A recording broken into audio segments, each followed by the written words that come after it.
Hello friends, आज हम आप लोगों के समक्ष अर्जुन के छाल के फ़ायदे के बारे में चर्चा करेंगे। अर्जुन के पौधे से तो आप परिचित ही होंगे, लेकिन परिचय के लिए हम आप लोगों के समक्ष इसकी पत्ती और इसके छाल को हम लाए हैं दिखाने के लिए। देखिए, ये अर्जुन की पत्ती है, आप देख रहे हैं। देखिए, ये अर्जुन की पत्ती है, ये इसका तना है, आप देख रहे हैं।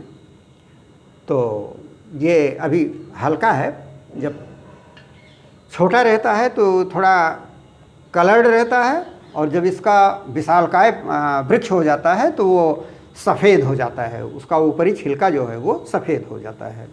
और आप देख रहे हैं ये छिलका, हम अर्जुन की छाल जिसे आप कहते हैं, देखिए ऊपरी हिस्सा जो जब इसका पौधा बड़ा हो जाता है, ये देख रहे हैं जो अर्जुन, इसका जब पौधा बहुत बड़ा हो जाता है तो ऊपरी हिस्सा जो है देखिए बिल्कुल सफ़ेद हो जाता है, और अंदर का हिस्सा देखिए लालिमाली कत्था कलर का हो जाता है।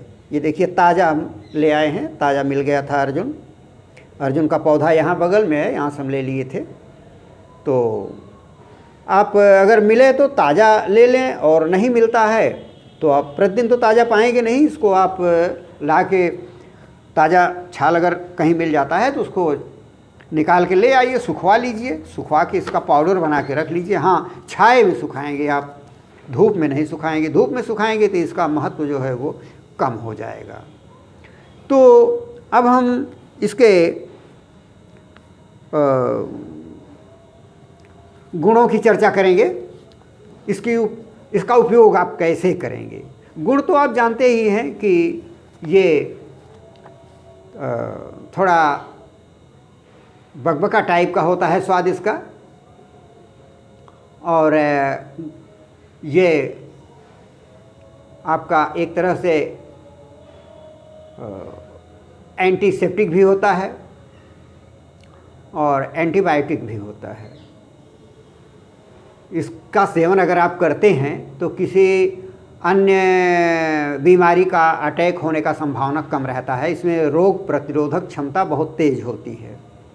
तो इसका सेवन अगर आप करेंगे तो ये निश्चित है कि आप अन्य बीमारियों से बचे रहेंगे।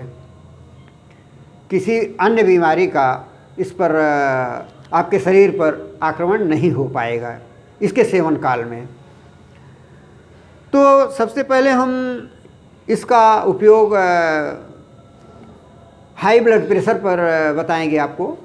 जैसे आप हाई ब्लड प्रेशर से पीड़ित हैं तो इसके लिए आप क्या करेंगे, इसमें कुछ नहीं करना है। इसको आप छाया में, जो आप देख रहे हैं ये छाल जो आप देख रहे हैं, इसको आप छाया में सुखा लीजिए। बस छाया में आप इसको सुखा लीजिए, सुखा करके इसका पाउडर, महीन पाउडर बना के रख लीजिए। साफ़ सुथरे डिब्बे में, सूखे डिब्बे में आप रखिए, और इसके छाल का काढ़ा भी आप पी सकते हैं, इसका पाउडर भी आप सेवन कर सकते हैं। तो पहले आप काढ़ा जानिए। काढ़ा वैसे भी आप अगर ताज़ी छाल आप पा जाते हैं तो फिर आप इसका अधिकतम 1 इंच का टुकड़ा, ऐसे आप देख रहे हैं, ऐसे बस 1 इंच का टुकड़ा आप ले लीजिए, यहाँ से यहाँ तक, बस यही इतना टुकड़ा पर्याप्त हो जाएगा।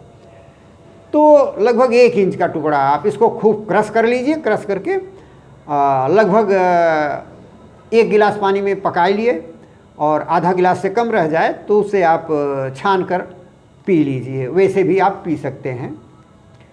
थोड़ा इसका टेस्ट जो है वो बकबका होता है, स्वाद कम अच्छा होता है, और इसे आप पाउडर के रूप में भी प्रयोग कर सकते हैं। हाँ, इस काढ़े का प्रयोग आप सुबह खाली पेट कर सकते हैं, और शाम को भी आप भोजन से 1 घंटा पहले कर सकते हैं।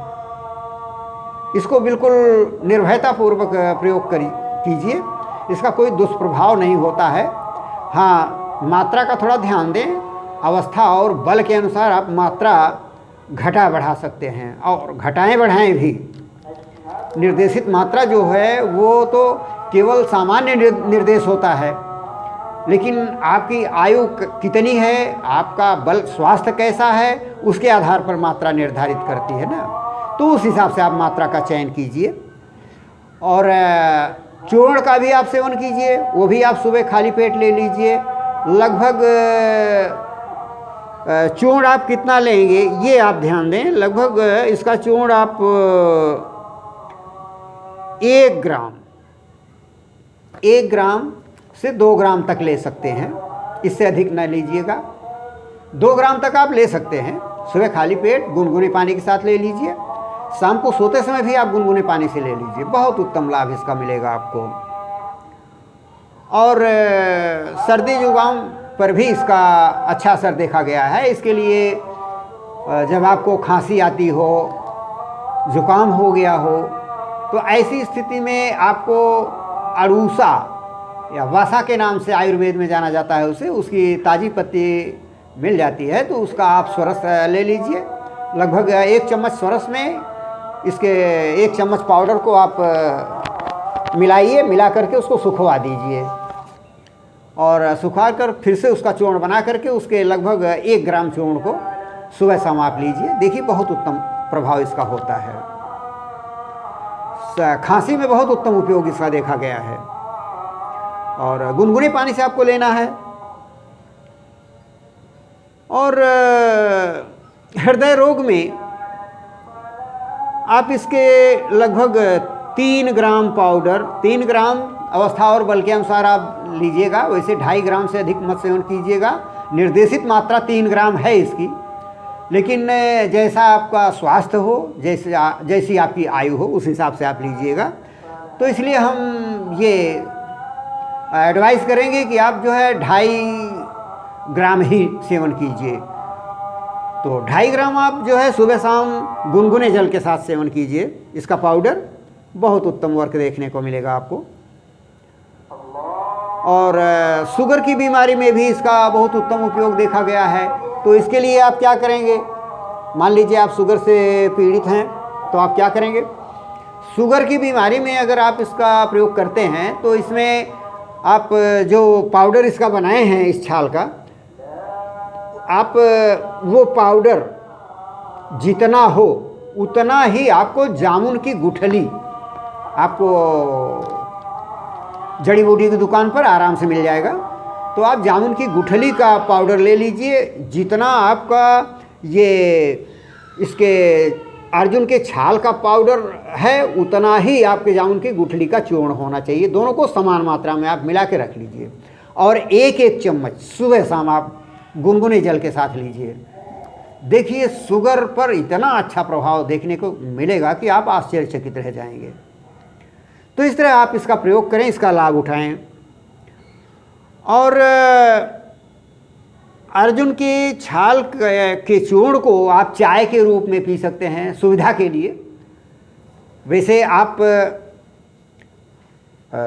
चूर्ण का प्रयोग तो कर ही सकते हैं, अगर आप कर सकते हैं तो और अच्छी बात है। नहीं आप कर पाते हैं, आपको अटपटा लगता है, खा नहीं पाते हैं, फिर आप इसको चाय के रूप में सेवन कीजिए। इसके लगभग 3 ग्राम चूर्ण को या 2.5 ग्राम 3 ग्राम जो भी आप आधा चम्मच के लगभग लीजिए, आधा चम्मच से कुछ अधिक ही रहे, तो उतना पाउडर आप लीजिए इसका और लगभग 1.5 कप पानी में पकाइए या 1 गिलास पानी में पकाइए। लगभग आधा गिलास या उससे कुछ कम रह जाए फिर आप छान लीजिए। उसमें आप थोड़ा सा दालचीनी चूर्ण भी मिला लीजिए, 1 चुटकी। पकते समय मिलाइए ताकि उसका भी पूरा तत्व उसमें आ जाए। तो पकते समय उसमें आप थोड़ा सा दालचीनी चूर्ण भी मिलाकर चाय उसकी बना लीजिए और जब आधे गिलास से कम रह जाए तो उसको छान कर आप हल्का गुनगुना गर्म रहने पर पिएं और सुबह शाम आप दोनों समय सेवन करें। बहुत उत्तम इसका लाभ आपको मिलेगा। और हम अगला प्रयोग इसका जो बताने जा रहे हैं वो और भी सरल आपको है और वो कुछ आयुर्वेद के सिद्धांत के अनुसार कुछ अलग तरीके का है, वो मैं आपको बता दे रहा हूँ। देखिए आयुर्वेद में क्षीर पाक विधि बताई गई है, ये चरक शास्त्र का नियम है। तो इसमें क्षीर पाक विधि में होता क्या है कि दूध में ही औषधियों को पकाया जाता है। इसी को आयुर्वेद में क्षीर पाक विधि कहते हैं। तो आप इसे दूध में पका कर लें। कुछ नहीं करना है आपको, लगभग आप 150 ग्राम दूध ले लीजिए। गाय का दूध मिल जाए तो और अच्छी बात है। 150 ग्राम आप दूध लीजिए और 150 ग्राम आप पानी मिला दीजिए और उसमें आप लगभग 3 ग्राम आप इसका वो पाउडर मिला दीजिए। 3 ग्राम लगभग पाउडर मिला लीजिए उसमें और खूब पकाइए। जब वो पकते पकते लगभग 150 ग्राम के आसपास रह जाए फिर आप उसको उतार लीजिए और उसको आप चाय की तरह हल्का गुनगुना गर्म रहने पर पिएं। बहुत उत्तम लाभ आपको मिलेगा, पीने में भी अच्छा लगेगा और फ़ायदा भी बढ़ जाएगा उसका। इसका एक प्रयोग हम और आपको बताएंगे जो कि ये भी अनुभविक योग है। वो है आप इसके चूर्ण में आप गुड़ का प्रयोग कर सकते हैं। इसके चूर्ण में आप गुड़ का प्रयोग कर सकते हैं। तो आप इसका चूर्ण ले लीजिए और इसके चूर्ण में आप गुड़ डाल लीजिए। तो 1 चम्मच चूर्ण आप लीजिए और उसको जो है आप लगभग 1 गिलास पानी में आप रात को भिगो दीजिए। पूरा जब ये गल जाए उसमें तो सुबह इसे आप उसको चम्मच से खूब मिला दीजिए और मिला करके इसको पका दीजिए।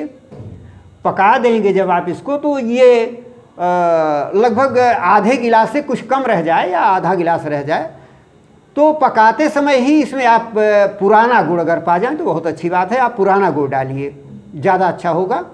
नहीं मिलता है तो आप नया गुड़ भी डाल सकते हैं। गुड़ का कुछ अलग ही महत्व है। आयुर्वेद में गुड़ को शहद के समान माना गया है। तो आयुर्वेदज्ञ लोग गुड़ को शहद का वो विकल्प मानते हैं। तो ये बहुत गुड़ जो है वो साधारण चीज़ नहीं है, बहुत उत्तम चीज़ है, ऐसी बात नहीं है। थोड़ा मात्रा का ध्यान देना होता है बस। तो आप उसमें गुड़ डालकर उसकी चाय बनाइए और हल्का गुनगुना रहने पर सुबह शाम दोनों समय आप सेवन करें। शाम को भोजन से लगभग 1 घंटे पहले आप ले लीजिए और सुबह खाली पेट आप लीजिए। बहुत उत्तम लाभ आपको मिलेगा इसका। तो इसे आप बेहिचक लीजिए, इसमें कोई दुष्प्रभाव नहीं होगा। तो इस तरह हमें चाहते हैं कि आप इसका स्वयं लाभ उठाएं और अपने सहयोगियों में भी शेयर करें इस वीडियो को, वो भी इसका लाभ उठाएं। और अगर आप पहली बार देख रहे हैं तो फिर आप इसको सब्सक्राइब भी कर दें हमारे चैनल को, ताकि बराबर हमारा आपको वीडियो मिलता रहे। बस आज यहीं तक, धन्यवाद।